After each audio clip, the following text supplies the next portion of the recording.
Once you see live on the top left, Okay. then we can start. Okay, all glories to Srila Prabhupada. Right. Okay, welcome back to Bhagavad-Gita as it is. Discussion, chapter 13, text number 8. Srila Prabhupada's original Bhagavad-Gita. I like to display this a lot because a lot of people still don't know what the original Bhagavad-Gita looks like. So yeah, we're going to continue with chapter 13, text number 8 to 12. Yeah, before we get there, just pranams to spiritual master Srila Prabhupada, so you may guide us and through this discussion, so we may speak the truth according to Guru Sada and Shastra as best as we can. Namo Vishnupadaya Krishna Prasthaya Bhutale Srimati Bhaktivedanta Swami iti namine Namaste Saraswati Devi Gauravani Pacharine Nivishesha Sunyavadi Pashachate Sitarine Shri Krishna Chaitanya Prabhu Nityananda Shri Advaita Gadadhar Shivasari Gaura Bhaktivinoda Hare Krishna Krishna Krishna Hare Hare Hare Rama Rama Rama Hare Hare. Om Namo Bhagavate Vasudevaya. Om Namo Bhagavate Vasudevaya. Om Namo Bhagavate Vasudevaya. Okay, so just let's read the translation again. 1 second, Prabhu. Let me. Yeah, there we go. You see it on your screen? Yeah, I got it. Yes, okay. I got it. It's on All the right. screen. Okay, so we're just reading the translation again before we go into the third part. Okay, so translation by Srila Prabhupada. Humility, pridelessness, non-violence, tolerance, simplicity, approaching a bona fide spiritual master, cleanliness, steadiness, and self-control, renunciation of the objects of sense gratification, abstinence of false ego, the perception of the evil of birth, death, old age, and disease, non-attachment to children, wife, home, and the rest, and ever-mindedness amid pleasant and unpleasant events, constant and unalloyed devotion to me, restoring to solitary places, detachment from the general mass of people, accepting the importance of self-realization, and philosophical search for the absolute truth. All these I thus declare to be knowledge, and what is contrary to these is ignorance. Purport by Divine Grace A.C. Bhaktivedanta Swami Srila Prabhupada. Okay, so we left off. I think hopefully we can finish this time. It's part 3. So we left off at false ego. So we'll just read false ego again. Probably if you want to just scroll down. Okay, I'm scrolling the false ego. Yeah, right here. Yeah, to that. All right. Go ahead.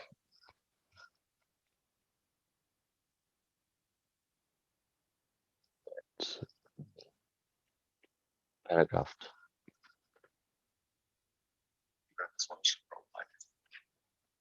Okay, so we left off.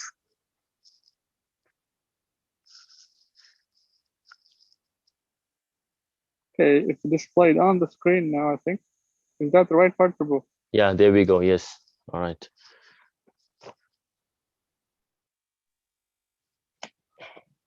False ego means accepting this body as oneself. When one understands that he is not this body and he is spirit soul, that is real ego. Ego is there. False ego is condemned, but not real ego. In the Vedic literature, it is said, Amam Brahmasmi, I am Brahman, I am spirit. This I am, the sense of self, also exists in the liberated stage of self-realization. This sense of I am is ego. But when the sense of I am is applied to this false body, it is a false ego. When the sense of self is applied to reality, that is real ego. There are some philosophers who say we should give up our ego, but we cannot give up our ego because ego means identity. We ought, of course, to give up the false identification with this body. So, yeah, some interesting events have been happening within Srila Prabhupada's ISKCON movement as of lately, which we'll discuss regarding this false ego. So yeah, it says that one should not be attached to this body. So a lot of the last 2 days, I think there's the first female Diksha Guru of ISKCON, right? Which goes against Guru, Sadhu, and Shastra, obviously. females, women are not allowed to, not permitted, according to Guru Sadhana Shastra, unless they're Uttamarikari. Actually, anyone is not permitted to give Diksha. But nevertheless, a lot of devotees have been seen that's been posting that or saying that, yeah, but we're not this body, so they can give Diksha. Meanwhile, they're not understanding that one has to become an Uttamarikari, one has to become self-realized first before they can actually give initiation. So this name and fame for them accepting this, and everybody is getting bewildered by it and accepting this, shows their real false ego, because they're not sincere enough. So if you're accepting initiation from a female Diksha Guru who's rubber stamped in Srila Prabhupada's ISKCON, which he never allow. If Srila Prabhupada wanted it, he would have allowed it.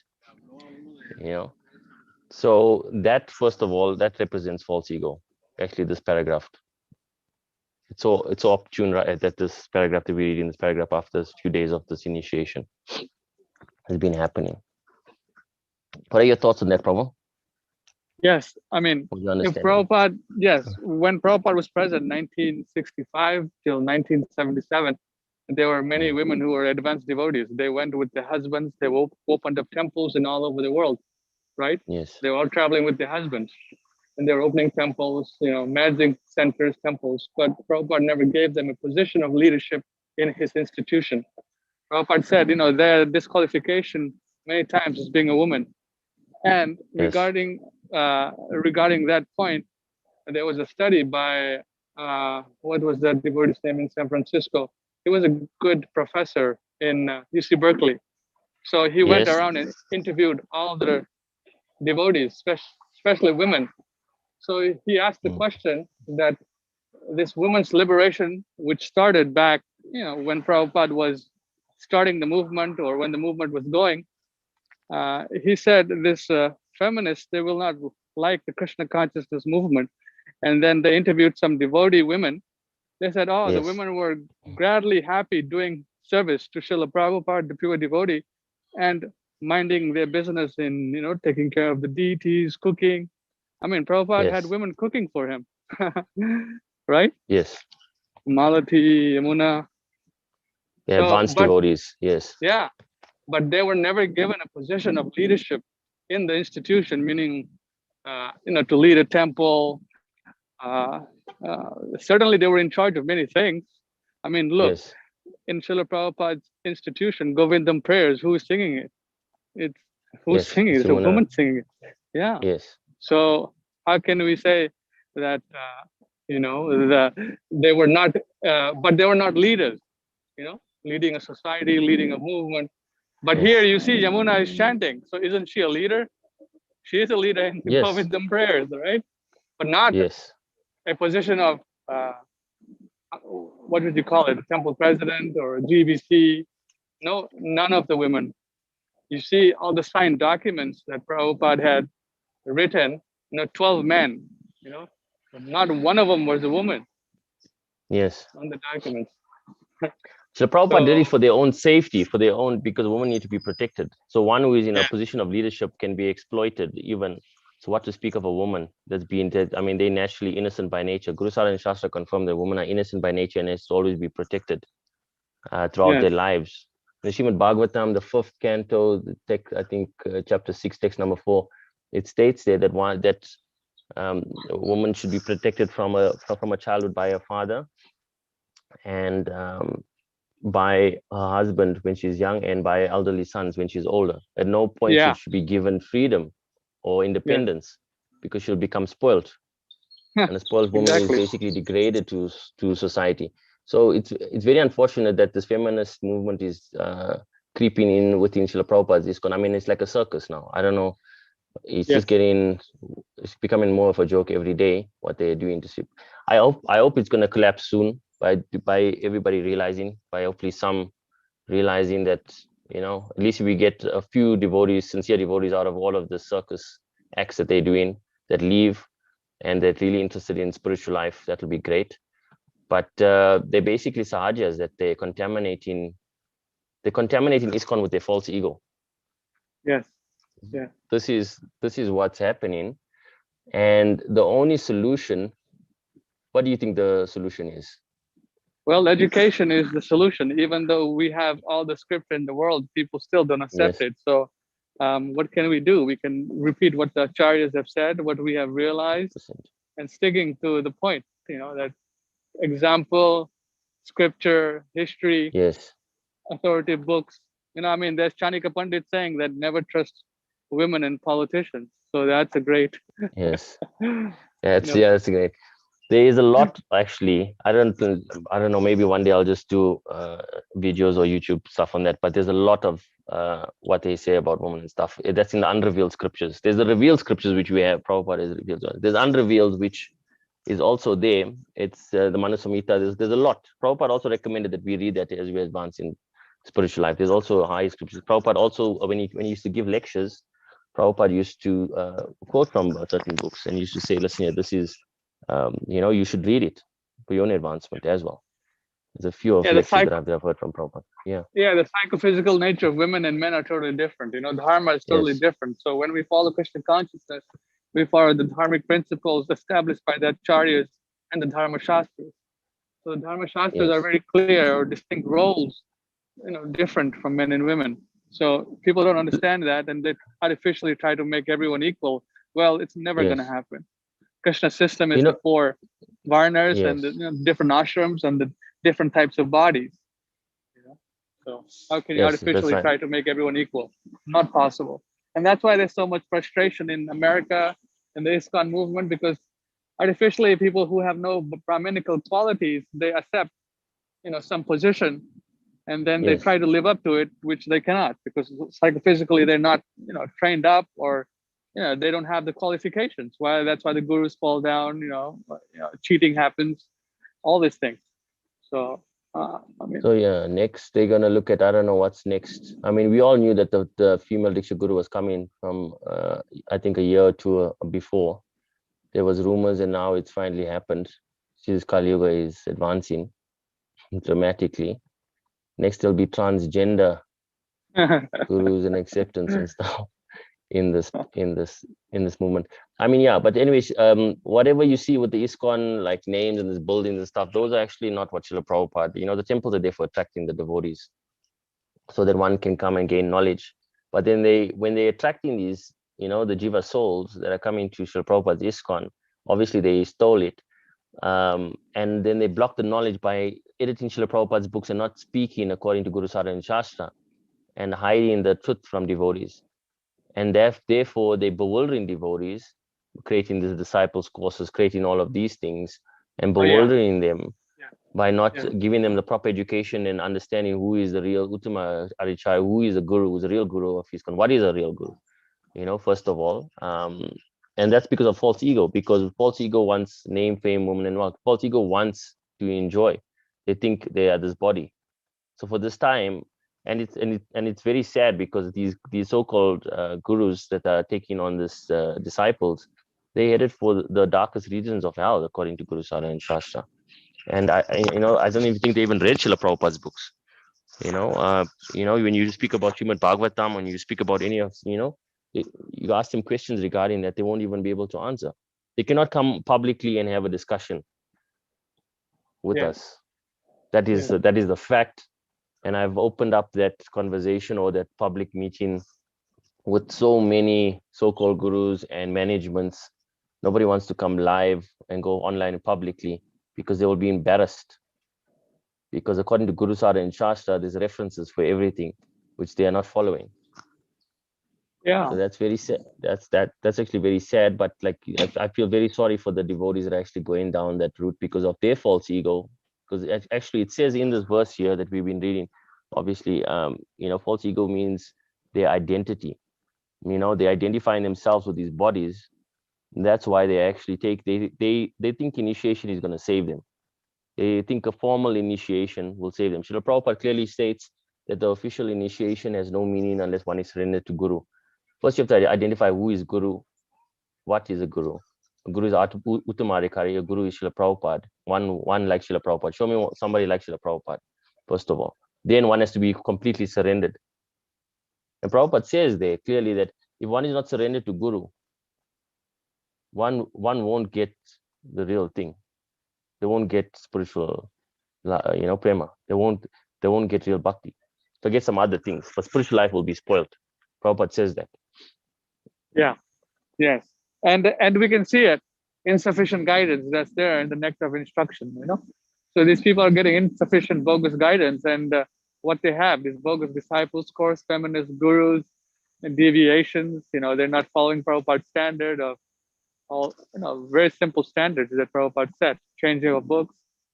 So it's wide scale propaganda. Uh, you know, I think, yeah, because from my experience, I've noticed that the sincere devotees, they yeah, will eventually come to the platform. right, Even though, right, you can give as much education to them. There's also in Srimad Bhagavatam, there's a reference to that Maya Pratigyani, that the yeah, intelligence and knowledge have been stolen by Maya. So the final knowledge, the final goal of life, who's the Supreme Personality of God, of Krishna, to lead you there, that has been taken away by Maya Devi because of your anarthas within, and the unsincere, well, they're not they're not sincere basically. Because it's just like Hiranyakashipu, like we actually spoke last time. Hiranyakashipu, he had knowledge when Hiranyaksha, when his brother, was killed by Abrahadev, and then his family was lamenting over over Hiranyaksha's death. And then Hiranyakashipu was saying, listen, yeah, the cause of lamentation is not even worth it because he's not the body, and he was giving instructions. Even in Srimad Bhagavatam, it actually says there, Hiranyakashipu Uvacha, it means, Uvacha is the glorifying because he understands, but he still wanted to kill Lord Vishnu. He still uh-huh. wanted to do that. And that's where his knowledge is the final goal of attaining the Lord has been taken away. Therefore, he was considered a Maya Pratigyani. Although he had so much of knowledge and he controlled the whole universe, he had everything, but still he wasn't satisfied. So even if these malechas who want to become guru now, right, all of a sudden they were malechas their whole life. And now then they take them to Krishna consciousness, they try and follow these principles. And now they think they're Uttamarikari, want to give people Krishna. They think they want to give people Krishna by selling Krishna, they're actually Maya Pratigyani. So they have knowledge, but the knowledge is, the final goal is taken away.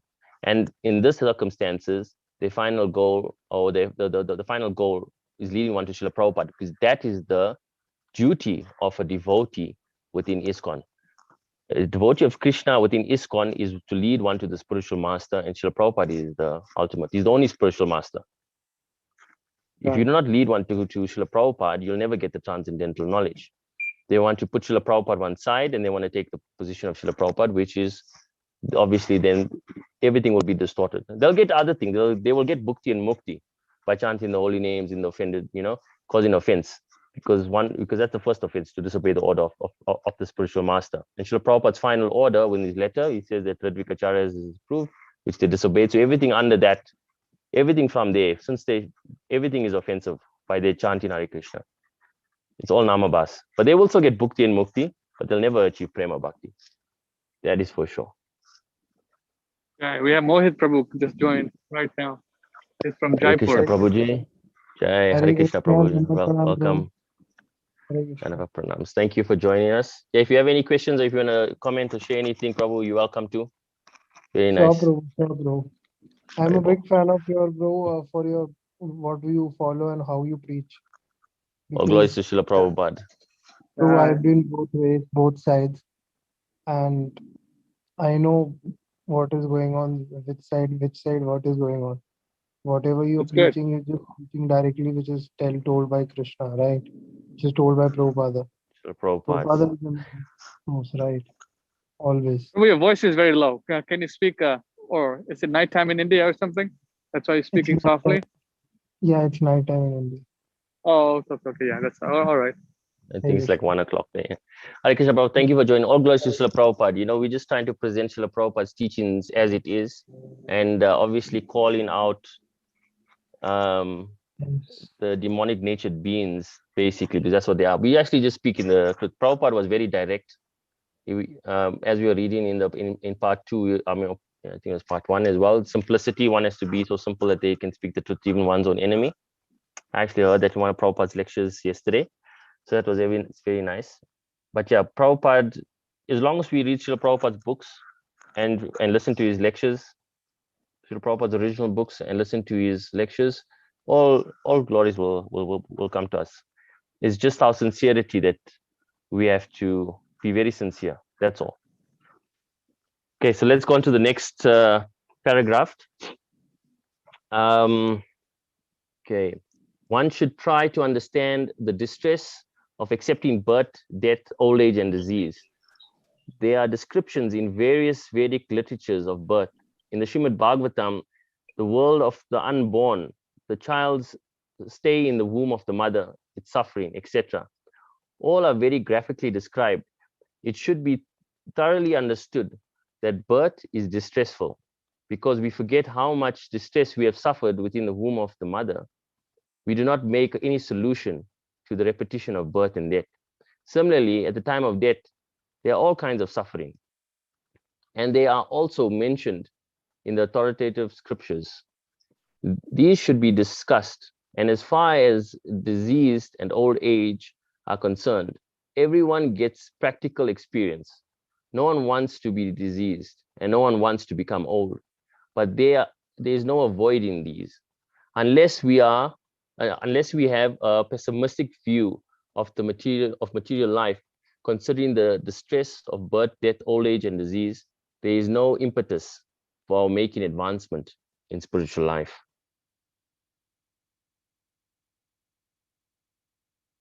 Okay. So Srila Prabhupada, that's a very nice paragraph. Srila Prabhupada's pressing the point again, like it's so beautiful. Srila Prabhupada's pressing the point again that we are not this body, and that because we forgetting the sufferings of birth within the womb of our mother, we continue to think that we can get some artificial happiness from this world and enjoy. So yeah, birth, death, old age, and disease is common for every. I mean, it happens to every living being. As soon as you take birth, you are prone to death, old age, and disease. Depends on how long your lifespan is. Yeah. Some it's said in Srimad Bhagavatam that some don't even see the light of day. Some demonic natured beings. Like I know a lot of devotees that actually go to Vrindavan Dham and they reside there, but the offenses caused in the holy land of Raj,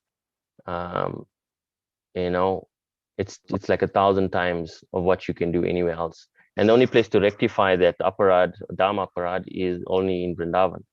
There's no other place. So they go there for some entertainment, commit dharma aparad, and then leave the holy dham, which cause lifetimes and lifetimes of repeated birth, death, old age, and disease.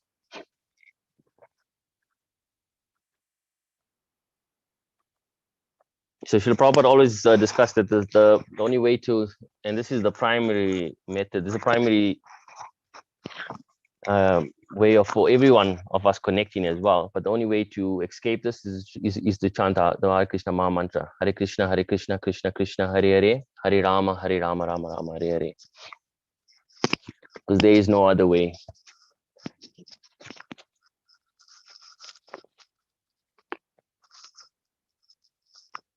Anyone else wants to comment on that paragraph? Want to share anything? Okay, you got a question here. Let's see. Yes, he has a question.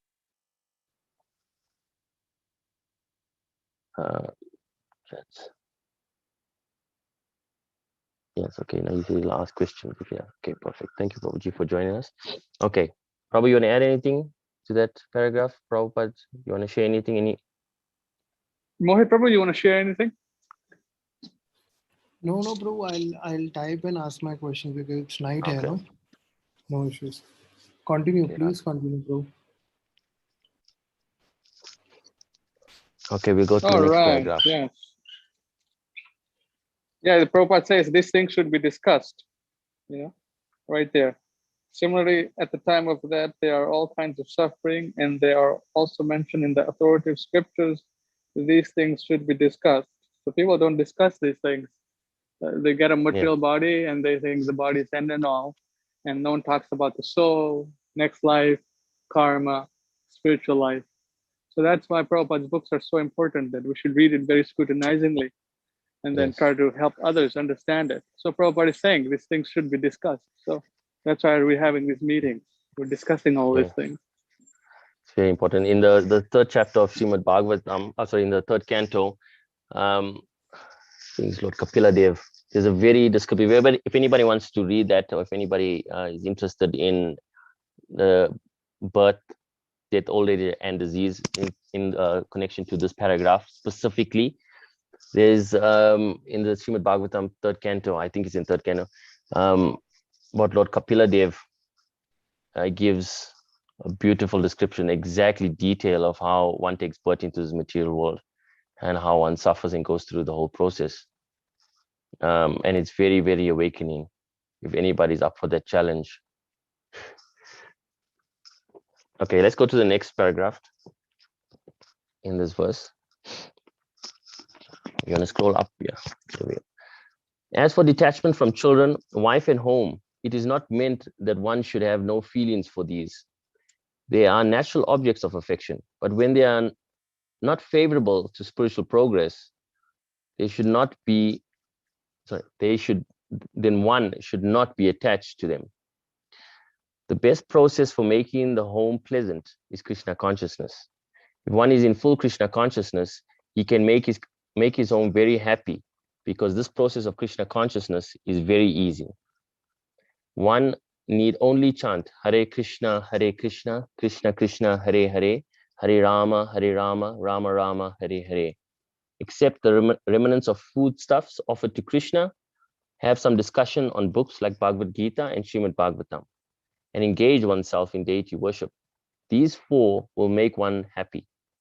One should train the members of his family in this way. The family members can sit down morning and evening and chant together, Hare Krishna, Krishna Krishna, Hare Hare, Hare Rama, Rama Rama, Hare Hare.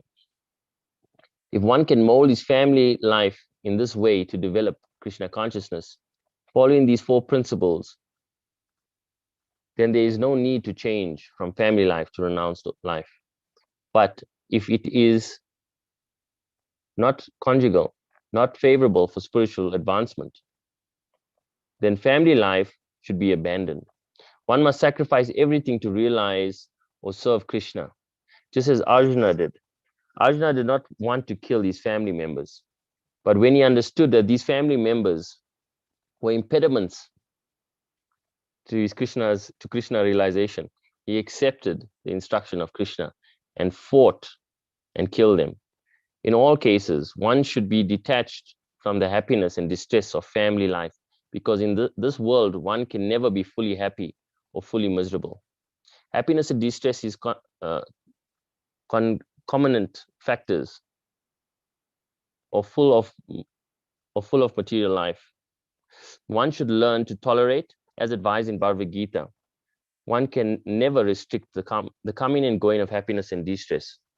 So one should be detached from the materialistic way of life and be automatically equipoised in both cases. Generally, when we get some desirable, when we get something desirable, we are very happy, and when we get something undesirable, we are distressed. But if we are actually in the spiritual position, these things will not agitate us. To reach that stage, we have to practice unbreakable devotional service. Devotional service of Krishna without deviation means engaging oneself in the 9 processes of devotional service: chanting, hearing, worshipping, offering respect, etc. As described in the last verse of the 9th chapter, that process should be followed. Naturally, when one is adapted to the spiritual way of life, he will not want to mix with materialistic men. That would go against his grain. One may test himself by seeing how far he is inclined to live in a solitary place without unwanted association. Naturally, a devotee has no taste for unnecessary sporting or cinema going or enjoying some social function, because he understands that these are simply a waste of time. There are many research scholars and philosophers who study sex life or some other subject, but according to Bhagavad-Gita, such research work and philosophical speculation have no value. That is more or less nonsensical. According to Bhagavad-Gita, one should make research by philosophical discretion into the nature of the soul. One should make research to understand with what the self is concerned. That is recommended here. Wow, that's a long purport we read. Yeah, that's a good paragraph. Yes. Starts off from children, family, home, then chanting of Hare Krishna, then reading, and then deity worship, and offering prasadam. Yes. And then talks about detachment from family life. They're not favorable. What else? Then Impediments. there is, yes. Yeah. See, that's why I like the Prabhupada's purports, especially all verses where he actually puts a lot of time in making a long purport, because he gives the essence in such, like this purport or this paragraph is so condensed with everything that you actually need in spiritual life. It's everything. Even makes reference to the last verse in the 9th chapter. So yeah, basically the point of spiritual life is to understand the Atma, the soul, who we are, and like I always make reference, and I would like to make reference to our society in this regard, because it's become like this. The institution where we are supposed to go and get knowledge from, Untitled Prabhupada is gone. It's become like a cinema show. It's become everything that's against this verse. They only chant Hare Krishna when there's a festival, when it's time to have it's when it is party time. Apparently, it's not. There's no. I haven't walked into a temple and just seen devotees just chant Hare Krishna. I've tried that many times in my life. There's no program happening. I just go in the temple room and I start chanting Hare Krishna on harmonium or mridanga, and a few devotees start joining, and just in front of the deities. And then you get told by management or whoever, you're making noise. I've had that experience, So yeah, I had that experience. I'm very sorry to call you Haribol, you're a senior devotee. But seriously, management has told you not to make voice. Yeah, management told me don't make noise because there's no program happening now. So why are you making noise? Yeah, that management has told me that. Management has told me, why am I making noise? Because I was chanting Hare Krishna. I had a few devotees. This was like maybe a decade ago. I still remember, but these memories stick with one. It helps me. Well, it helps one advance, I think, because it's all tested in front of Srila Prabhupada, in front of the deities. Stop it. Stop chanting. Wait for the program to start, or wait for the next program. Then we can have some kirtan. These are somewhat high-level devotees. They are chanting in their own mind, so please don't get offended by those management. Yeah. That was an experience. So yeah, so basically, I mean, this is what this is what basically ISKCON has come to. Everything opposite to this verse, which is said, but for jiva soul who is coming into spiritual life and who is trying to understand what's the process of living a dharmic life, especially in the Grihastha ashram. Prabhupada explains it in this verse very appropriately, that one should just make family life devotional service, and he says that if one can do this properly, then there is no need for taking the renounced order of life. Grihastha life is very difficult for a renunciate. If one has to look at it from Guru Sadhana Shastra, a sannyasi can look at Grihastha life and say, wow, you are so advanced because you can maintain spiritual life and has to have a family, and you live in a proper Grihastha life, where for me it's so difficult because I can't do that. And a Grihastha should look at a sannyasi in a proper sannyas order and say, wow, you are the gem of society because I cannot renounce like you. I can't do what you do. So in that way, they should reciprocate with each other. But these days, it's actually not happening because there's no qualified. It's very rare to see a qualified Grihastha, and it's very rare to see a qualified sannyasi. So, but Srila Prabhupada actually, for a jiva soul that's coming from a karmi, I would say, that's coming into Krishna consciousness, this paragraph is actually perfect, that one can understand what the actual process is. The process to attain Krishna consciousness, Bhava Bhakti. and start the Krishna conscious process of their life. Prabhupada says here, according to Bhagavad-Gita, one should make research by philosophical discretion into the nature of the soul. That is the proper way to understand who we are, where we come from. The fundamental questions that any person should ask is, who am I, who is Krishna, and what is my relationship with Krishna? Prabhupada says anything short of that, anybody who doesn't ask themselves this question and make any endeavor to find out these questions, the answers to these questions, they're no better than an animal. So yeah, it's very important that we ask ourselves these questions over and over again. Even if we become devotees and we follow in the process, we should continuously ask ourselves these questions. Who am I? Then you remind yourself that I'm not this body, I'm a spirit soul, I'm part and parcel of Krishna. You know, who is Krishna? You know, he's the supreme personality of Godhead. He is everything.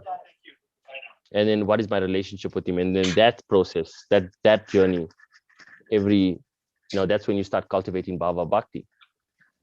Because when you start identifying, or when you want to, after you ask yourself, who am I? And after you find out who is God, then the next step is to ask, what is my relationship with God? What is my relationship with Krishna?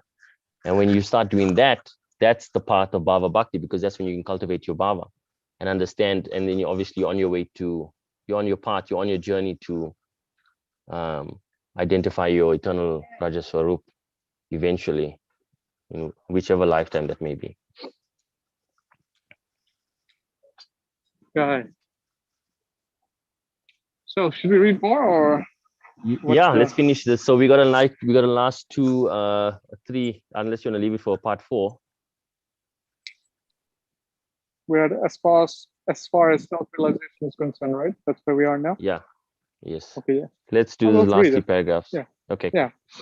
As far as self-realization is concerned, it is clearly stated that bhakti yoga is especially practical. As soon as there is a question of devotion, one must consider the relationship between the super soul and the individual soul. The individual soul and the super soul can be one, but at least not in the bhakti conception. The devotional concept of life, the service of the individual soul to the supreme soul is eternal, nityam, as it is clearly stated. So bhakti or devotional service is eternal. One should be established in that philosophical conviction. Otherwise, it is only a waste of time, ignorance.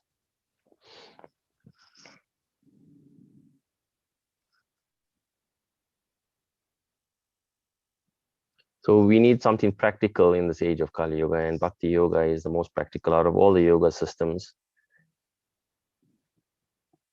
The best process for self-realization is practicing Bhakti Yoga. Bhakti means love, and yoga means to link up. So the love link is the base, is the best way, is the quickest way to identify or to actually make advancement in spiritual life. It's the quickest way to realize who's the supreme personality of Godhead. Is the quickest way of identifying your position, your purpose.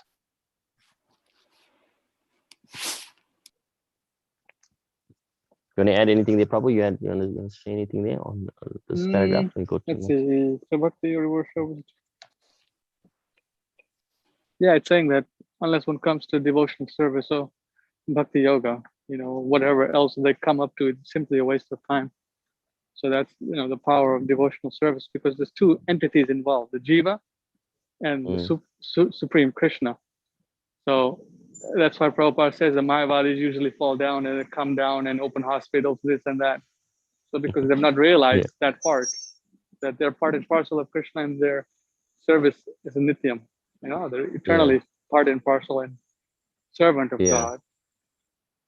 I remember, it's funny, I remember one quote on Prabhupada said something about the Mayavadis, that one has eye disease, but so one should get cure of that eye disease, and but the Mayavadis, their cure is pluck out the eyes.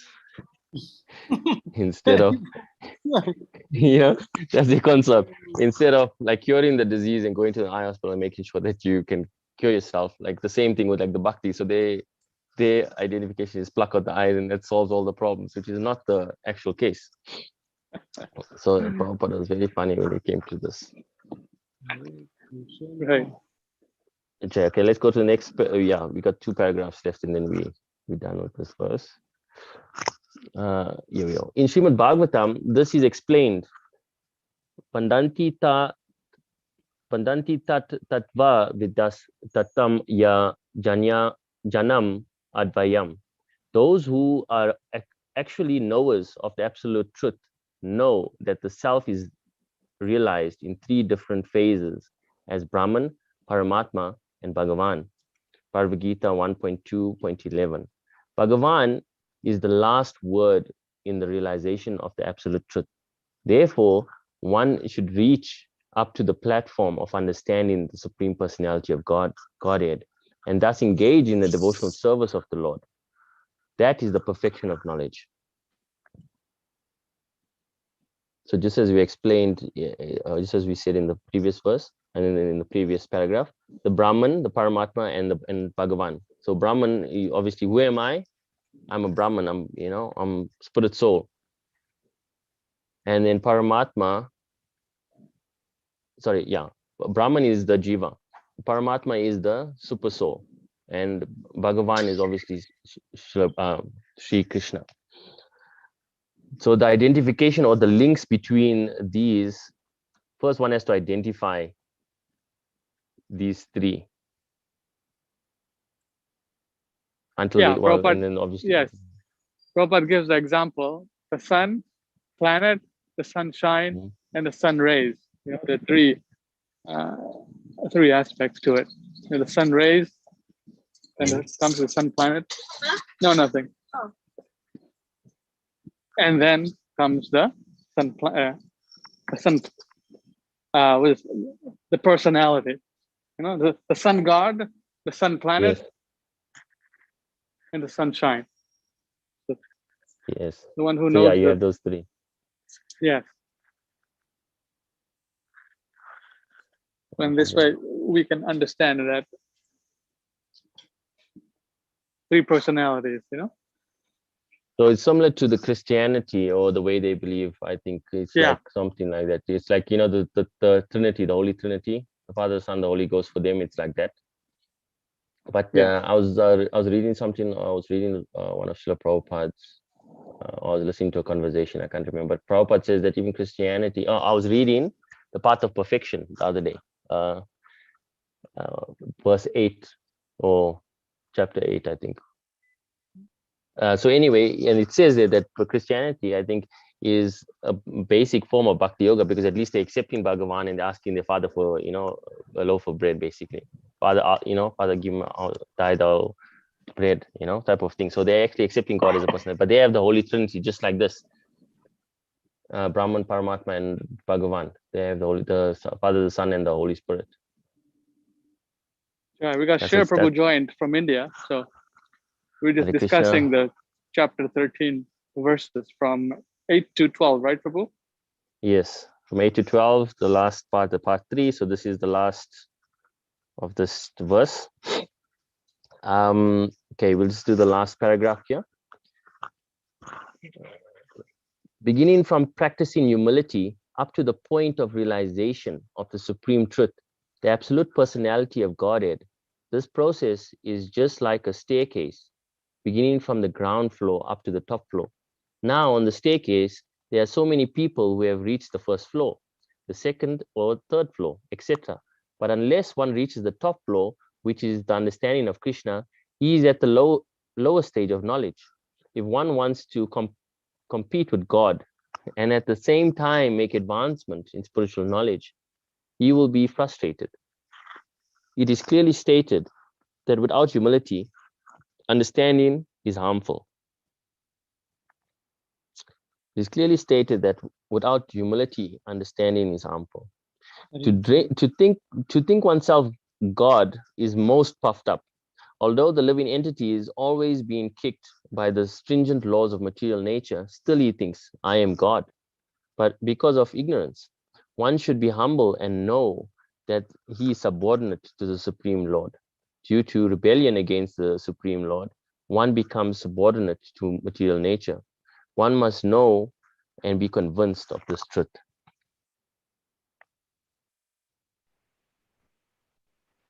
Yes, Sri Chaitanya Mahaprabhu's Shikshastikam, the third verse, Srinadapi Sunichana. So humility, yeah, one has to be humble in order to make advancement in spiritual life. Today we have seen, in my experience with Srila Prabhupada, what they've done to it is that today they've make humility.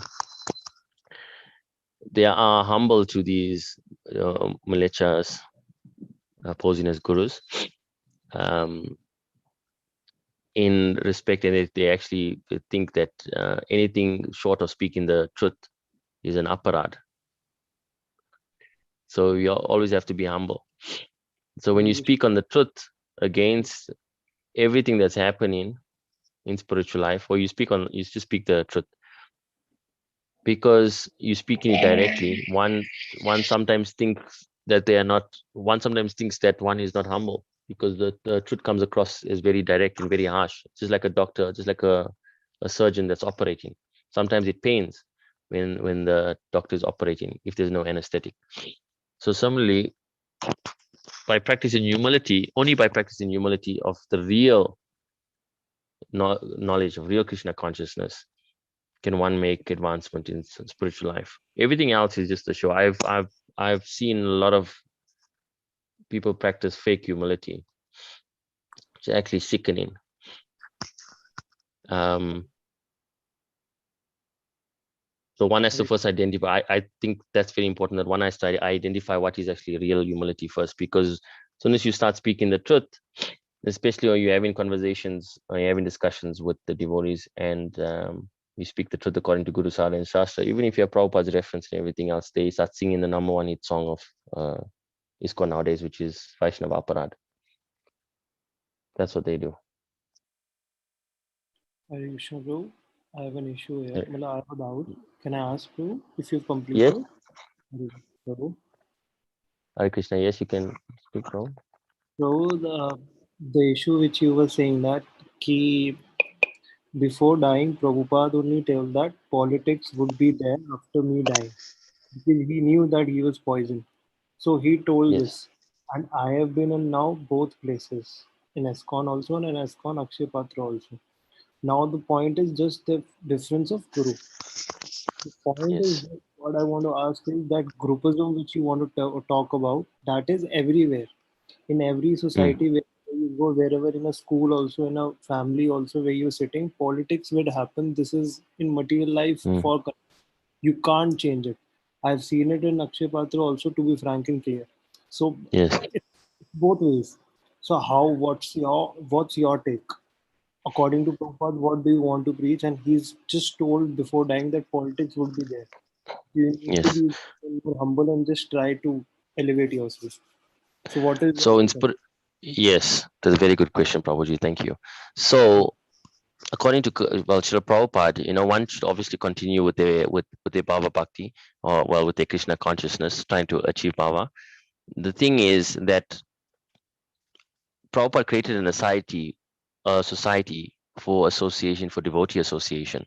So obviously there will be discrepancies wherever you put. So Prabhupada, so this is actually a very nice thing, because I've listened to a lecture by Prabhupada just like this morning, I think. And Prabhupada says, if you put children together, they will fight. If you put women together, they will fight. If you put dogs or animals together, they will fight. But if you put sane men together, why will they fight? Prabhupada was saying like that. So the whole point is to come to a sane point in Krishna consciousness, where we understand, like we can look at even Srila Prabhupada and his God brothers. I mean, like everybody, even Srila Bhakti Siddhanta Saraswati Thakur used to say, take the marble off and sell it to print books, because everybody's fighting for rooms here, to where they're going to stay. So even that is going to be a continuous thing that's going to happen throughout any organization, any society. But Prabhupada created a society for sadhu sangha, for association, because nobody can go back to Godhead without devotee association. It's not possible. You need devotee association, and preferably advanced devotees. One has to seek out advanced devotee association and associate with them. Devotee that has been practicing for many years, for decades, for a long time, they can share spiritual life with you. They can condense that whole decades into a minute and give you that, like baby food. It just depends on their kripa, on their mercy. But obviously advanced devotees, it's very rare to find. And when one comes across advanced devotees, they should, associate with them as much as possible. So it's not the organization itself, or it's, where it's about attending, or from my understanding, it's about seeking advanced association. So wherever I go, wherever, even if it's Vrindavan, wherever it is, it's about seeking advanced association. The reason of going to the Holy Land is to go and find advanced association and associate with the sadhus, not to go sightseeing. That's the most important thing. I mean, Prabhupada used to always preach on that. The point of our society is to associate with each other so that we can make advancements, to keep each other in check as well. Because when one devotee is going off, another devotee as a friend will say, Prabhu, listen, you're going off track on your spiritual life. Let me help you. That's what it's about. Association is very important, and the right association. But when you have devotees that do not even read Srila Prabhupada's original books, and they're so blind to go down this road, how can you associate with them? It's very difficult to associate with devotees like that, because you actually put in yourself. It's like karmis, basically. You put in yourself among karmis. But Lord Chaitanya Mahaprabhu, Lord Srila Rupa Goswami says in Nectar of Devotion, just regarding karmi, that it is better to be locked up in a burning cage with a tiger than be in association of a karmi. So, I mean, when you're around devotees that are prakrita bhaktas, materialistic devotees that want name, fame, woman, and wealth, they have this intention in mind of attaining bhukti and mukti, but never prema. It's difficult to make advancement. You can only go to that level, to that actual platform. Even with the gurus, even Srila Prabhupada said, I mean, in according to Guru Sadhana and Shastra, one can only make advancement to the level of their guru. So if one is accepting a Madhyamadikari guru, they're only going to go to that level. And nowadays, there's only Kanistha gurus. They're not even gurus, because it's recommended in Guru Sadhana Shastra, one should accept Uttamadikari as guru as far as possible, because then one can make advancement to that level.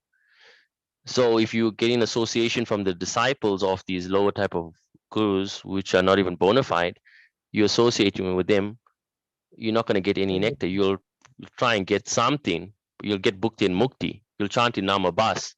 You'll have a good time in the festivals. But that's what it's all. I mean, that's it.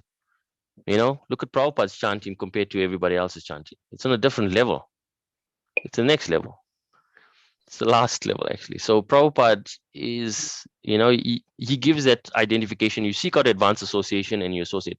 There's once a devotee, I think I heard, that Prabhupada said, was sending one of his disciples to a country to go and preach and start up Krishna consciousness.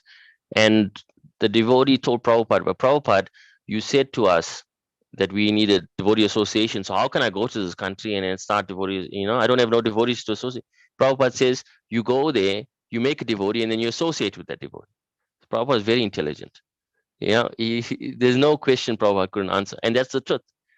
So if you go and if you make devotees, or if you can speak to somebody, and if you have sincere bhaktas, because it's all about sincerity. The only reason why people leave ISKCON is because they are sincere.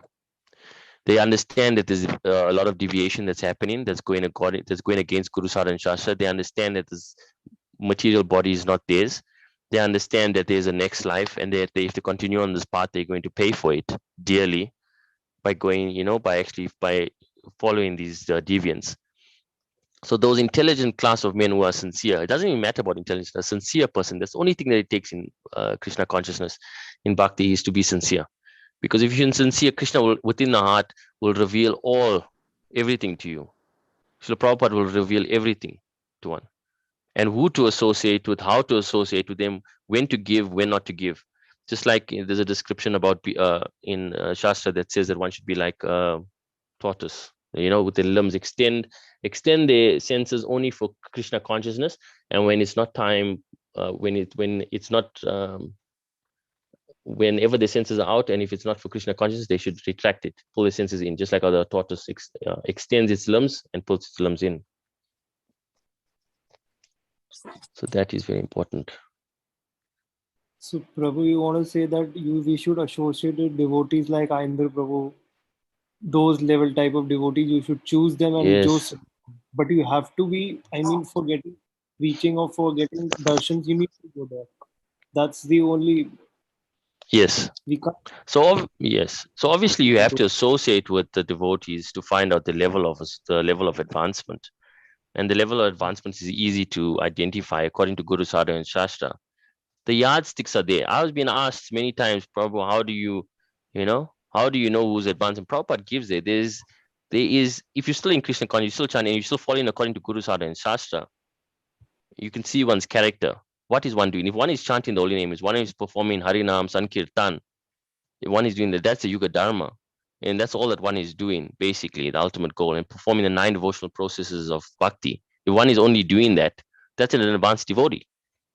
Prabhupada also says that sometimes devotees might fall. There's a nice verse in the Srimad Bhagavatam, the 15th canto. Sorry, the Srimad Bhagavatam, the first canto, chapter 5, text number 19, that says that sometimes a devotee might fall down. But but unfortunately sometimes, but it's no loss, because the devotee was sincere for Krishna will pick them up. It's because of past habits, it's past life, anarthas. Hare Krishna, Prabhu. We got Matthew, Hare Krishna. Prabhu. Haribo. Thank you for joining us. Hi, Matthew Prabhu. Hare Krishna. Haribo. Hare Yeah, Krishna, we were. Prabhu. Hare Krishna, Yeah, Matthew. Hare Krishna. Hare Bol.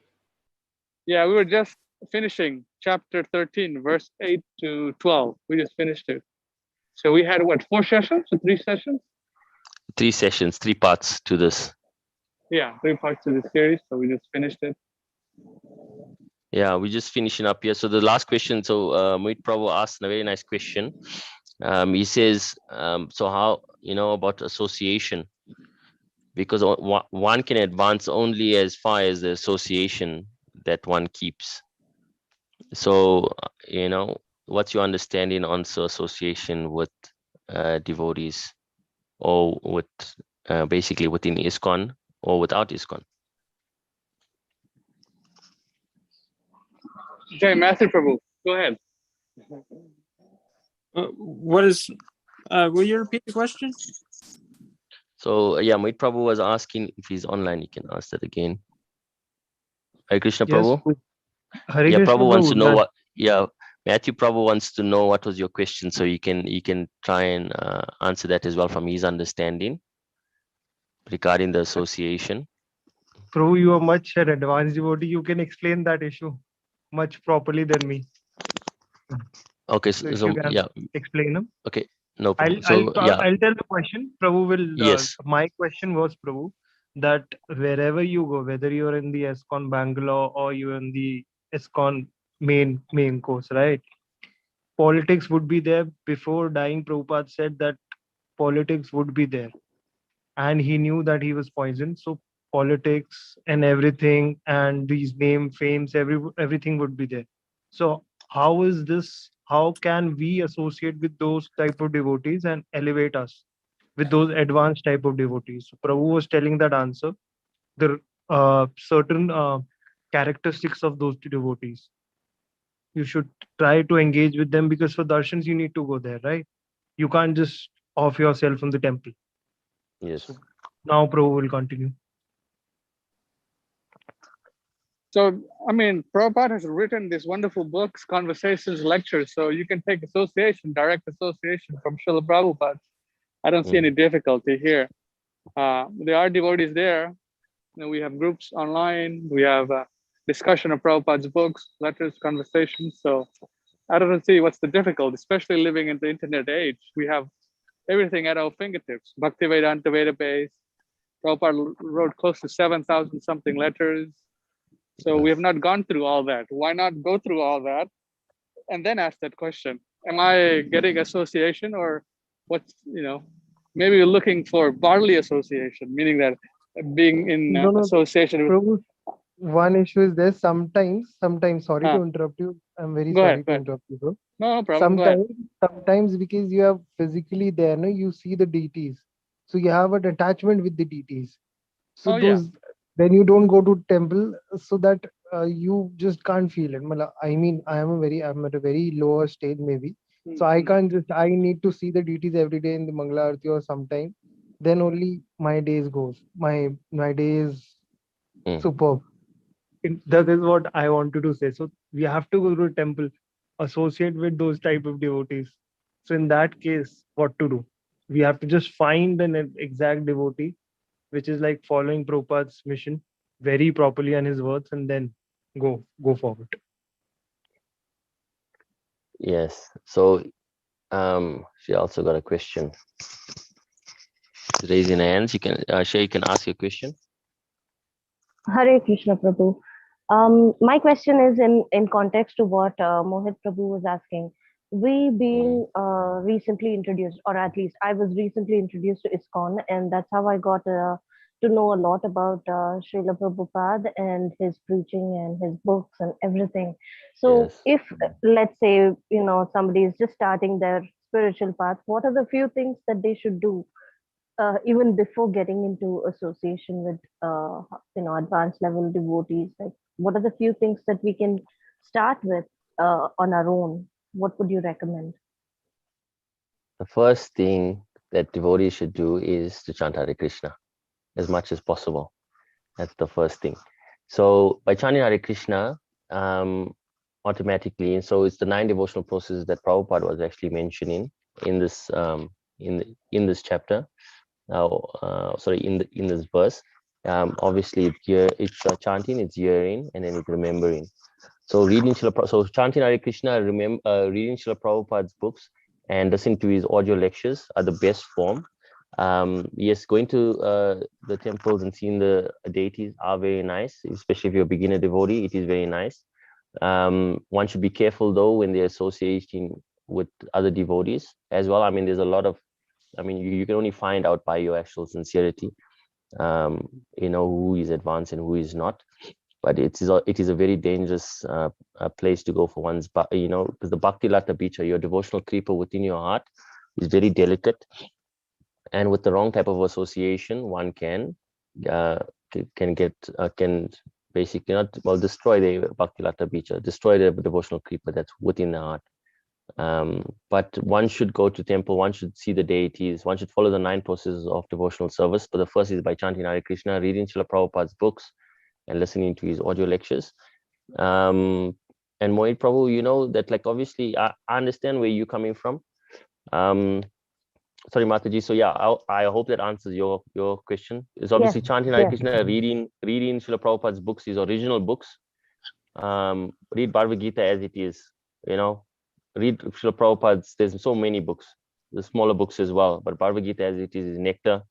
Science of Self-Realization is nectar. And then once you finish that, then you can go on to Srimad Bhagavatam. And it's endless. Every day, if you read Bhagavad-Gita and Srimad Bhagavatam, if you read the same chapter, every day you'll have different realizations. You'll know you make an advancement because your realizations will change. You'll see something in that chapter that you never see yesterday. Because you are making advancement, you are realizing, you're becoming self-realized. And you can judge yourself in that way. You can test yourself to see if I'm making advancement, because your realizations will keep on changing. You'll keep on having new realizations something that you never see yesterday that you are seeing today in the same chapter, the same verses that you read. Okay, and then Mohit Prabhu. So I just want to share my experience. I'm going to share my experience. I'm also still in a very, I also take myself as being a very neophyte devotee, and Srila Prabhupada's mercy, I'm trying to make some, trying to do some devotional service and serve my spiritual master, to serve him. So I was also once like that when I used to, I also needed to go to temple. I needed to see the deities. I needed to to do devotional service. And that's the point, because when you are in the temple, a temple environment helps you practice your 9 devotional processes of bhakti, because your mind is not deviated. Obviously, today within today's society of how it's run, there's a lot of deviations, there's a lot of stuff. So there's contamination that is there, and unnecessarily influences and peer pressure that makes one go the wrong way. But there are other options. There's always. You can have your temple at home, you can have your deities at home, you can have all of this, and you can worship, and you can advance. And what Ramachandra Prabhu was saying is that yes, you can associate with Srila Prabhupada's books. So you can associate, like Bhagavad-Gita as it is. Prabhupada said himself that what is the difficulty when you read in Srila Prabhupada's, when you read in Bhagavad-Gita as it is, you are directly associating with Arjuna and Krishna on the battlefield. Because Krishna's words is not different from himself. And Arjuna is also speaking there. So you can associate with these high-class devotees. Srila Rupa Goswami's Nectar of Devotion, there's so many literature that you can also have, and also with Srila Prabhupada's audio. But I understand, because we are social beings, we need to have a society, and it is easier to practice devotional life when we have association.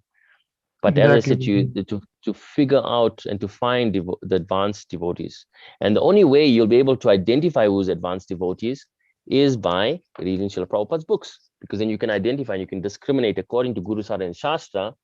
Oh, this is what I read in the book, and this devotee is this person not doing that, so you can't really be that advanced. But then you can see this person is doing what Srila Prabhupada says, and you've seen his character for a while, and then you're like, wow, I want to associate with this type of individual, because I can see by their actions. Actions speak louder than words. I mean, Prabhupada, all his God brothers, they were sitting in Vrindavan, everybody was sitting there, and then Prabhupada said, listen, I'm going to go, because my spiritual master gave me an instruction, and I'm going to go. He had how much? What, $7 or $4? I don't know how much. He had nothing, basically. And he went to the west, jumped on the Jaladuta, he went to the west, he came, he had nothing, they stole everything. For 1 year, my spiritual master, he was in the street, how much do I owe him? And he was starving, whatever he went through, that pains and the stuff. And if you look at it for yourself, just for me, just to make me a devotee, just to come and give me Krishna consciousness, which is the highest, then you'll be grateful, forever grateful. But Prabhupada did that, and he sat underneath the tree one day. I mean, after everything was taken, he was nothing, only hope he has Krishna, but he had so much of Shraddha, so much of faith and bhakti. He sat under Thompson Square Park under the tree, and he started chanting Hare Krishna. And then the Lord finally said, okay, enough of your suffering. There. Here's all of the devotees, here's all the disciples. You're doing it for me, you're doing it. Krishna blessed and blessed us all, because it's Prabhupada's mercy. So in this way, the association, if one simply we chant Hare Krishna sincerely, we read Srila Prabhupada's books, and we pray to Krishna, can I please have an advanced devotee association? It'll come. Naturally, it'll come. You'll meet the right type of people at the right time. You'll meet devotees, you'll meet people that will test you. Krishna knows your heart. Krishna will send everyone and everything to you at the right time. As Prabhupada says in this verse as well, one should become equipoised in happiness and distress. It is difficult. But as long as you continue, the Prabhupada says here, I don't know which paragraph it was, but Prabhupada says, unbreakable devotional service. In my instance, I'll just give you an example. I went to temple all the time. I used to dress Srila Prabhupada for like 6 years. I used to go see the deities, Mangal Aartis, before going to work. I should do all of that. And I was so attached to the deities, I was so attached to Prabhupada. And eventually, as time went by, and I'm reading Srila Prabhupada's books, and I'm thinking, I pray that I'm making advancements. I'm identifying that what they're practicing is not according to Guru Sada and Shastra, and it's wrong. And then obviously, because of my nature and because of my character, there's a lot of devotees that just keep quiet and be silent about it. But because of my nature and my character, I speak up about it. And therefore, I got banned. So I couldn't go and see my deities anymore. It's been like 3-4 years now. I don't know how long it's been. I haven't seen my deities for a long time. I think they torturing, they are torturing my Nitai Sachi, my Shishi Nitai Gurari, basically. So I can't even see my, the deities that I used to work. That You're Prabhupada always actually, welcome to Jaipur, bro. You're always welcome to Jaipur. Come to my place. Thank you, Hare Krishna. It's Thank 1 you. kilometer from my house, please. Okay. So Prabhupada, so then I couldn't even see Prabhupada. Prabhupada's murti, I couldn't see Prabhupada. I couldn't do my service anymore. So then for me, it was like, it was sad in the beginning, but it was a blessing in disguise, because after that I got so much of devotional service that I could practice after that. Things I wouldn't have done if I was still stuck in that society, which wasn't convenient for my spiritual life. So similarly, Krishna, the Paramatma in your heart, will guide you naturally. You just have to be sincere. You have to continue with your spiritual life. He'll guide you to the opportune moments, when is the right time to associate with which person. And obviously tests will come to test you, because that's the process of spiritual life. Maya Devi is here to test one who is trying to escape from this material world. Yoga Maya, actually, she helps the devotee. She helps. So Maya Devi, Yoga Maya is very, very, we should offer our respects to Yoga Maya, because she helps us by testing us, how sincere, by testing our way. If our devotion is unbreakable, then nothing's going to stop us. Whether, even if death comes, and I'm going to be a devotee, no matter what, I'm going to go back home, back to Godhead. In this life or the next life, whenever it's going to be, I'm going to practice Krishna consciousness. So good times and bad times. Like, we are not sunshine. The point we should get to is not to become sunshine devotees and fair weathered Vaishnavas. I remember we should go practice. We should perform Harinam Sankirtan in the rain sometimes. And other devotees are like, no, I can't, because it's raining now, But then there's still people there. There's still Jiva souls that were out, and they were in the rain. We were there and we were chanting. So like things like that, you'll have experiences like that. And it'll test you, it'll see, what is your nature? Are you in One it more. for, Sorry to interrupt you, Prabhu. I have a question. One more last question. Prabhu, don't you think association is dependent on your karma, previous karma?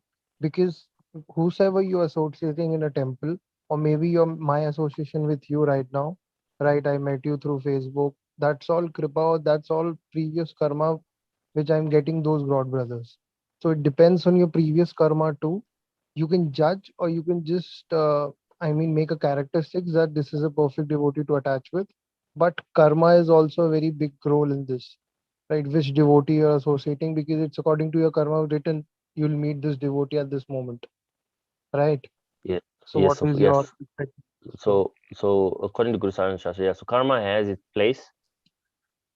We don't meet anybody that we were not destined to meet. We meet everyone we meet it's a destined meeting. How long we stay in association is also destined. But for a devotee who's practicing Bhava Bhakti, or practicing Krishna consciousness on the path of to attain Bhava, the devotee's karma gets nullified by chanting Hare Krishna. So, and that's good and bad karma. Everybody wants good karma, nobody wants bad karma. The point of having karma nullified is so that we are not attached to this material, because the karma is attached to this material consciousness that we are stuck in, to the three subtle, to the false ego, to the ego, to the mind, and to the intelligence. The karma is attached to that. Just the body changes, and obviously you get the new senses. But karma is part of it, but not to the highest degree. So once once somebody comes into Krishna consciousness and they're associating with these devotees, it's their karma, yes, that they have to meet this and they have to experience certain things. But as you're making progress, and your sincerity gives you, that's your choice that you make. Because remember, we are minutely independent. We have a discrimination. We can make a choice of who to associate with and who not to associate with. So we still have that independence. Although our karma is there to that certain degree, we can meet that person, but whether we choose or not to associate with that person, that is still our choice. And to what level we have to associate with that person, to what depths. Do I want to associate with that person every day to get this, to make progress in spiritual life, or do I want to associate with that person to only go for festivals and go and have a party and just enjoy this prakrita bhakti, materialistic life? That's the type of choice that's always left unto us. So karma is like this. For example, there's like two roads, left and right. Whichever road you take, you're still going to get the same happiness and the same distress which were due to you, just in a different experience, just in a different way. But everything that's meant to happen is meant to happen. As Prabhupada says, that one should not spend their time to create artificial happiness, because nobody prays for distress, but distress comes. So why are you praying for happiness? His happiness is coming. That's in the same chapter, the Srimad Bhagavatam. I think you should read that. Srimad Bhagavatam, Canto 1, Chapter 5, takes 18 to 22. It's very, very nice. Prabhupada explains that, like, no matter what, you'll still get it. And if a devotee fails in that, achieving prema in this lifetime, they'll have another chance. I hope that answers the question. Mataji, you had a question? Sorry, you raised your hand. Yes, Prabhuji. Now you were saying we have to thank Yoga Maya. You have to thank Maya for giving us all tests. You were talking about having to chant Hari Kirtan in the rain, and there were some devotees who would not want to do it. Now, this is something that I experience, something similar. It's like my mind tells me today go do the puja, today do the arti, today cook some prasadam for Krishna. But then I don't know, for some reason there is resistance. It's like sometimes I think not today, maybe tomorrow. I'm still not pure enough to still reach your feet to serve you. That's some inner voice which keeps throwing resistance.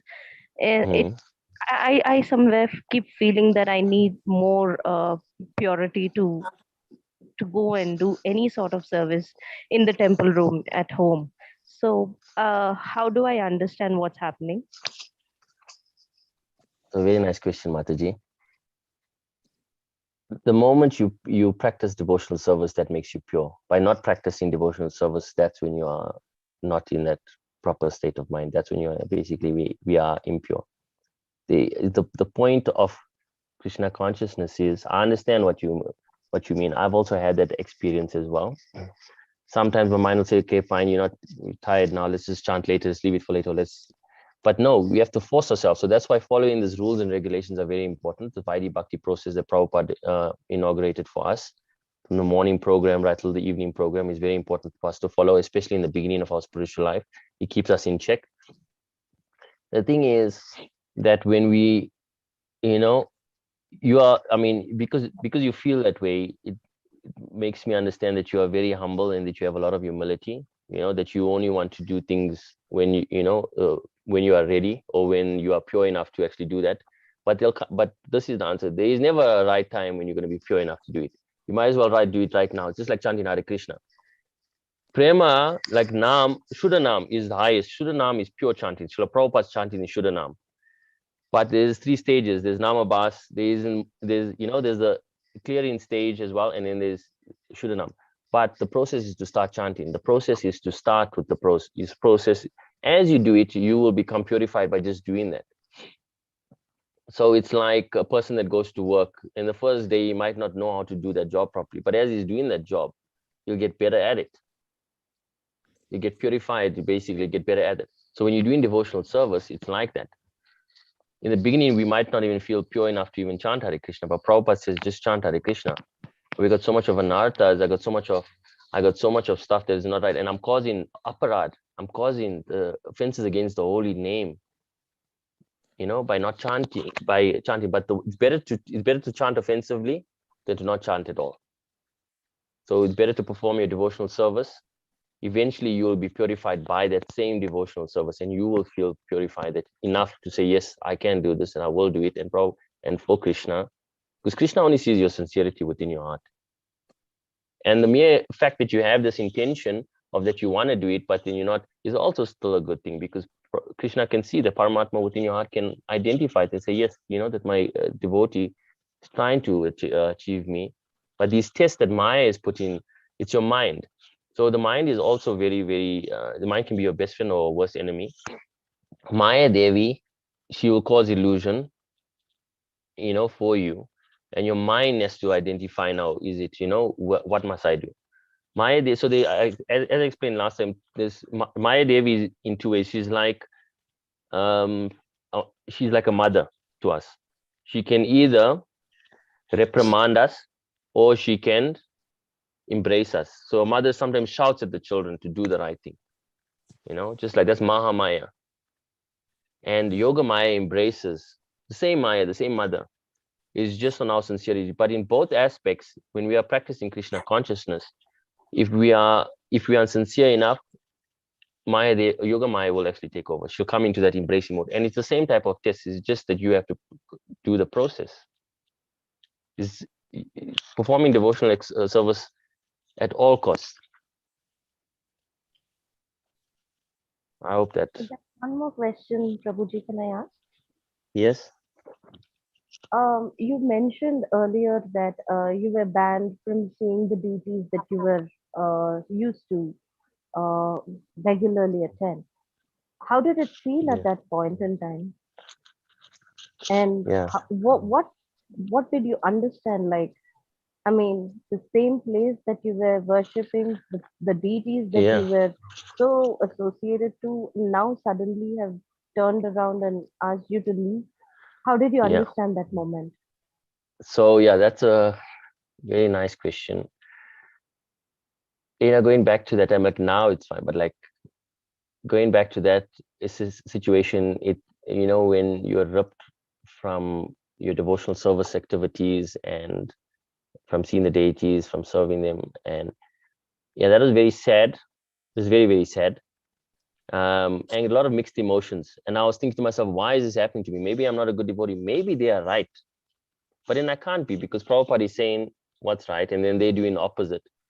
And I'm speaking up against it, and because I'm doing, so at that moment, I had a choice whether or not to make or break my spiritual life. There's a lot of chances that a lot of moments that happen in one's spiritual life to make or break your spiritual endeavors.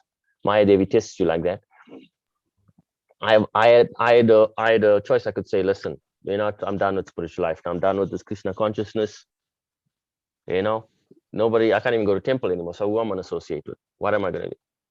But because of Prabhupada's mercy, and I think because of my sincerity, but basically it's still Prabhupada's kripa, it's his mercy and Krishna's, my understanding, because I was like, no matter what happens, I'm not going to stop Krishna consciousness. I'm not going to stop practicing Krishna. There's nothing to go back to. And that actually helped me do so much more. I did more Harinam Sankirtan than I ever did. I did more Krishna Prasadam distribution than I've ever did. I did more book distribution. I did more devotional service that I've ever done out of the temple from after being banned than I've ever done when I was in the temple. I've done more devotional service. I touched more lives, I would say, by helping by distributing Srila Prabhupada directly to the actual jiva than by being in the actual temple association of his voice. So I'll see it as Yoga Maya's mercy. But in that moment, it felt very disheartening. It felt very sad. But the choice that I had to make was whether I continue on this devotional path in Krishna consciousness, or I actually stop. And one more thing, why did it have to be done in a rude manner? Why couldn't Krishna just, like he avoids maybe an accident, maybe, instead of getting awarded, you just are not even recognized. It can be done in much simpler ways. But why harshly, why rudely that you have to be told you're not a part of this anymore, or, why should it be that rude? Krishna's mercy. This is Krishna's lila. So just like how Bhagavad-Gita, just like Bhagavad-Gita, it's on a battlefield. He's preaching Bhagavad-Gita on a battlefield to Arjuna. So the Pandavas, they said to the Kurus, they said to their brothers, listen, I only want 5 villages. We are Kshatriyas by nature. We need to have 5 villages. Please just give us 5 villages. We keep quiet. We'll sit there and we need to rule over those 5 villages. And the Kuru said, I will never give you enough land to stick a pin of a needle in. Very rudely. That's very rude. I will not give you enough land to even stick a pin of a needle in. And that's when Krishna instructed Pandavas, enough is enough. Now it's a dharmic war. Now it's, that's what it is. So it's Krishna's lila, because that's the way that it is. Nothing in life comes easy.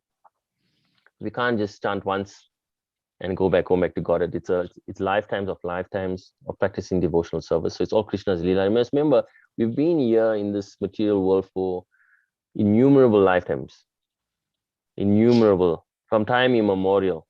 So the amount of anarthas that we have, or unwanted things within our heart, the karmas, there's 3 types of karmas. There's the karmas that, anarthas, the 3 types of anarthas. There's the anarthas that sprout, that are yet to sprout. There's anarthas that are sprouting. There's anarthas that are going to sprout in the future. So those type of qualities, so you have to be cleansed. So we have to be cleansed of all of that. Sometimes Krishna gives it in a rude manner. There's a test. Sometimes it comes in a sweet way. It's just how Krishna's Leela. If you look at everything that happens in your life is the will of Krishna, because Maya Devi cannot make a move without Krishna. Maya is under the direction of Krishna. Not a blade of grass moves without Krishna's will. So by this happening, it's all Krishna's Leela. Krishna allows everything to happen. If Krishna doesn't want it, Maya Devi will not, test us in that way. It's all basically Krishna's test. Maya Devi is just there to facilitate the process to serve Krishna in this manner. That is her duty. Some devotees don't, like Maya because she's, Maya Devi, but she's great. She's a great devotee of the Lord. She does a great service. Who else can do a service like her? She has to test the jiva soul to make sure that they are perfect before they go back home, back to Godhead. Imagine if all of us were just in Goloka Vrindavan right now, we'll cause havoc there. So we have to be purified into a state where we, in a pure state, and then only we can go back home, back to Godhead. So sometimes those tests are needed. It's unfortunate that sometimes we have to be tested in a rude manner, or some devotee gets a disease, or something happens, but that's part of material life. That's what Prabhupada said, life is short, make the best use of a bad bargain. We got this material body, it's a bad bargain. Whatever karmas we have, let's, finish it off. We can only chant Hare Krishna. The best thing to practice the 9 process of devotional service, and Harinam Sankirtan is the recommended, is the Yuga Dharma for this age. So chanting of this Maha Mantra is the only way. And the more you chant Hare Krishna, so the example is given, the more you chant Hare Krishna, the more the nartas, the more stuff will come out. So imagine you have a dirty room, like your heart and the mind. Imagine you have a dirty room and you're busy sweeping them. So there's a lot of dust. But as you start sweeping the room, the dust starts rising in the air. It gets agitated.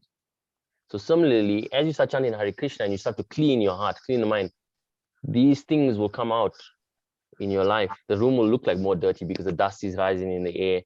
So all of these bad things, but eventually the room will be clean. Your mind will eventually be clean by chanting Hare Krishna. So these type of impediments are there, but it's obstacles for our benefit. If we are sincere enough, then we can actually pass this. And when making prasad, for example, I wanted to offer a glass of milk. I forgot to add sugar. Will Krishna be angry with me? Never. Krishna is never angry with his devotees. You offer in the gesture that you offered Krishna a glass of milk, and you still even remembered after that you forgot to put sugar. It's a very kind gesture. It's like a child and a parent. If the child comes to you and says, "Mommy, here's a glass of milk that I've offered, I poured for you," you'll already be happy because your child just gave you something, because wow, my child gave me something, I'm so happy already. And you taste it and it's so yummy. Oh, is it sweet enough, Mommy? And the mother will say even, yeah, yes. Or, but meanwhile, the child forgot, I forgot to put the sugar in for you.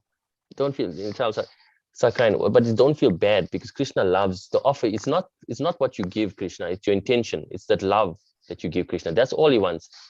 Prabhupada says in Bhagavad-Gita, Krishna says, Pashpam Pushpam Phalam Toyam, offer me a leaf, a water, what's this, leaf, water, fruits, yes.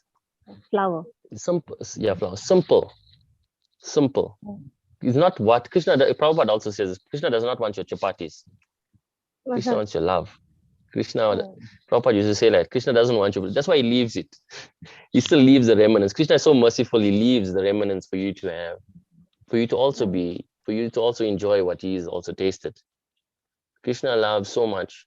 Actually, there's one nice pastime with Prabhupada. I'll just share it quickly with you.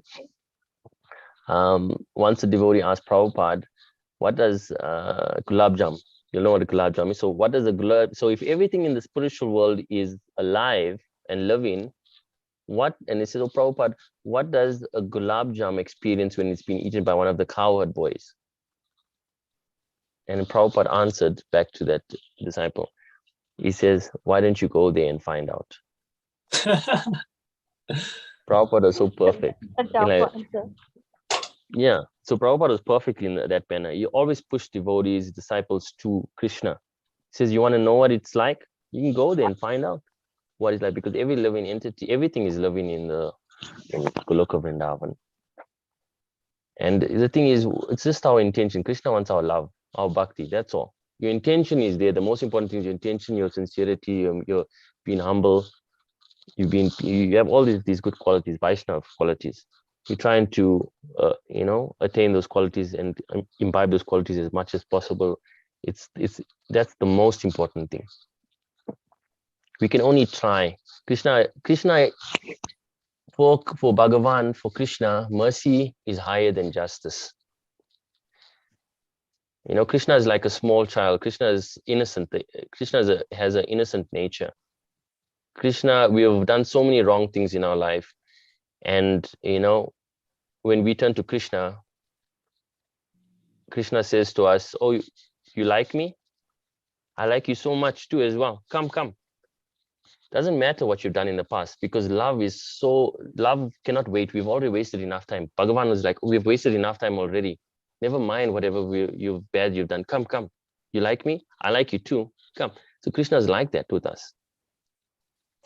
Krishna is so merciful. That's why Prabhupada says it takes 1 minute to surrender to Krishna. What is the problem? Is this that Krishna, I'm yours? Whatever I've done, please forgive me, but from now on, I will do what you say. And it's all in Bhagavad-Gita. Krishna doesn't want us to be robots and be, following this Vaidhi Bhakti process forever. The point of Vaidhi Bhakti is a stepping stone. Vaidhi Bhakti means rules and regulations, which we have to follow, obviously. But Vaidhi Bhakti is a stepping stone for Raganuga Bhakti, which is spontaneous love of God. Because nobody in the spiritual world goes there and rings a bell and then offers Krishna, here's your laddu, here's your prasadam. Here's the boga. Nobody does it. His mother Yashoda comes, I'll feed you with my hands. There's a reason why we actually do arti. If you look at it in a very spiritual way, I'll just share some little bit of bhava with you. So when we do arti in the mornings, and we do this arti and we turn this lamp towards Bhagavan, it's a mechanical process in the beginning. But as you advance in Krishna consciousness and as you develop bhava, you'll understand that we are practicing what is being done in the spiritual world, in Goloka Vrindavan. Because in the morning, Mother Yashoda goes to Kanaya's room and she takes the lamp and she turns it around Kanaya to see if he's still okay. And in that process, she's doing this arti. But for her, it's not the arti, I'm worshiping Bhagavan. I'm just seeing if my little Lala is okay.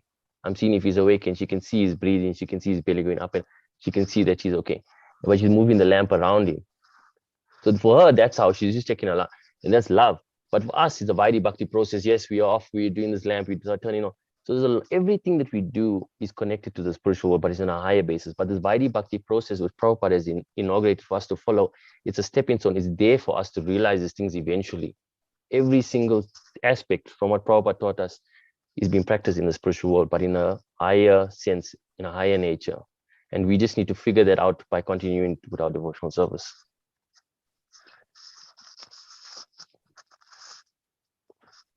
Krishna.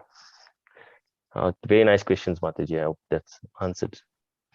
Yes, okay, I think we've run out of time. But yeah, we'll have another meeting soon. Hopefully, maybe next week or the next few days. But we'll send a message on the group. Thank you so much, everyone. I don't know, Ramachandra, if you want to add anything, or if I'm anybody here. wants to. No, that's fine, Prabhu. So we can continue this just whenever you like. Figure out a day and I'll send the messages and devotees can participate. Matthew, Prabhu, you want to say anything?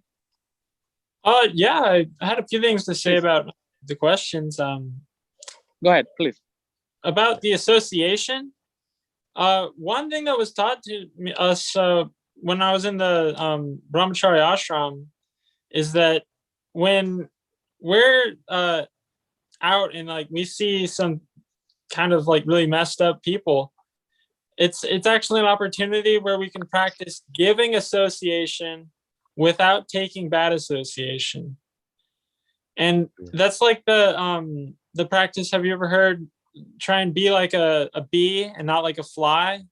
A bee will travel so far over so many things just to find nectar, and a fly will just go straight to the mess. So we have to seek out the good qualities, and that's also written in the scriptures, that whatever good qualities one sees in another, they will attain those good qualities, and also whatever faults we find, will attain those faults ourselves. So, I mean, Srila Prabhupada has something to say about that too. Is he writes in his book somewhere that calling out that someone is a thief is not fault finding, because it's actually protecting the devotees from falling victim to their thievery. It's like there's intricacies to it, but it all actually makes sense if you just study it. Yes, 100%. That's right. So Prabhupada used to give that example a lot. It says these rascals. Prabhupada liked that word, the rascal. So Prabhupada used to use that word a lot. By speaking the truth, one is not considered to be a rascal. That's the quality of a Brahmin. Yes, and we should look for the good qualities in everyone, in all devotees, in everyone. Even in Karmis, Prabhupada saw the good in everyone. He saw the good in hippies. I mean, Prabhupada was, Prabhupada is so amazing. I can't glorify my spiritual master, he is so amazing. He saw the good qualities in the lowest being, Even the dog used to come and Prabhupada give the dog some sharam. Everything. Prabhupada was so perfect. So by seeing the good qualities, but that does not mean that we should be ignorant to the other aspects of that person. So if one can see, yes, this person is characteristics is not that divine, if that person has a demonic nature. So that's where it comes into being. So you have a Kanistadikari, Madhyamadikari, and Uttamadikari. So one has to come to the platform from a Kanistadikari to a Madhyamadikari, a devotee, so they can identify these four things. A Madhyamadikari devotee is a preacher. They can identify Paramatma, Bhagavan everywhere. Oh, there's Paramatma in the tree, there's Bhagavan, there's super soul that's in the tree, and every living entity. They can understand and respect it accordingly. The nature that the tree is there. I'm not going to bow down to the tree, but I can respect that Bhagavan is within the dog, within the animals, within every living entity. The Madhyamadikari, that's one aspect. The other aspect, Madhyamadikari can identify who is a demon. You can say, when this person has demonic quality, demonic nature, the nature is demonic. The soul is always pure, but the person has a demonic nature and characteristics. So let me stay away from this type of person. That's what it advises. Then the third is they can identify who is the innocent. Madhyamadikari can identify who is innocent. And for an innocent person, you go and you preach to that innocent person because they're sincere. So you can preach to them and you can help them understand Krishna consciousness, because the whole point of human life is to understand our relationship with God, and try and make that advancement, that connection. And then the fourth quality of a Madhyamadikari is one can identify who is a devotee. And when one can identify who's a devotee, what's the process? To embrace that devotee, to have association, to have sadhu sangha. So we have to bring ourselves up to that level of devotees or of this type of way. I mean, naturally, for one who makes advancement in Krishna consciousness, they automatically start preaching. That's an automatic thing. It's not like I'm going out there with a mission on preach. By being yourself and being in your natural characteristic, by doing your normal daily activities, everything will change within you, and you'll automatically preach. Your presence will preach on its own. Your actions will do the preaching for you. And in that way, even when somebody looks at you, they can say, "Oh, this is Hare Krishna," and automatically they start chanting Hare Krishna. So those type of things. So yes, we should look at the good qualities in everyone, but we should also discriminate according to Guru, Sadhu, and Shastra. Not discriminate on our own, with our false ego, because we don't like this person for some reason, because of our own nature, because of envy. Remember, everyone in this world is here because of envy. We're envious of God. So if you're envious of Krishna, what to speak about envious of everyone else in this material world? So, and Prabhupada says it's another way to test yourself. If you have envy, then you are not Krishna conscious. If you don't have envy, then you are Krishna conscious. And that's why sometimes it's not that we're always Krishna conscious, that I'm Krishna conscious Krishna conscious means to be conscious of Krishna at every moment. And sometimes we fall into Krishna consciousness. The rest of the time, we're just in Maya. We just basically, Prabhupada said, sometimes you fall into Krishna consciousness. But when you practice devotional service, that's when we are Krishna conscious. That's when we practice, that's when we are trying to get these qualities. And when you practice Krishna consciousness, it's easy for us to identify good qualities in others, but also discriminate. It's very, very important. Discrimination. Krishna discriminated. He is Bhagavan. He says, and there's a chapter in Bhagavad-Gita, the divine and demonic nature, he can identify and he can discriminate. So we should as well. We are part and parcel of him, and that's to protect us, to protect the devotees, to protect our Bhakti Lata Bicha, which is the most important thing, our devotional kripa. That's a very nice realization here, Prabhu. Thank you. Yeah, that giving association without taking bad association. It's like the difference between taking bhoga or honoring prasadam. Really, it's like this is Krishna's pleasure, and it's like we're giving the association of just distributing freely Srila Prabhupada's book and chanting, and that avoiding bad association is to just not accept any relation of demoniac qualities. Yeah. Yes. So everything that is favorable for Krishna consciousness. See, now there's no such thing as good and bad in this material world. There is no such thing. There's only what's favorable for spiritual advancement in spiritual life and what's unfavorable. There's no such thing as good and bad. Good and bad is something that we identify with because we are imperfect, because we're comparing ourselves. I'm good, this person is bad. You know, because of our imperfect senses. So, but the real thing is what's favorable for spiritual life and what's unfavorable. So we can see this thing is this person and this activities and these things are favorable for my spiritual life. So I want to do this, and then these things are unfavorable.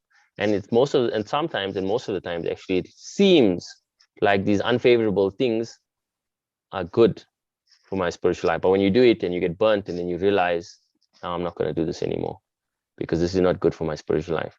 You'll come to a point where you can identify even with the chanting of Hare Krishna. As more you chant Hare Krishna, you'll be able to identify. I mean, as you're chanting with devotees around, you know, I mean, you can become energy sensitive and you can understand. You can pick up. I mean, because the kirtan is very chanting Hare Krishna and having kirtan. If one chants Hare Krishna and they, they have some material desires, and you chanting with them, it can also that can enter you. All of that stuff, it's all there in Shastra. There's so much detail for every aspect in chanting even.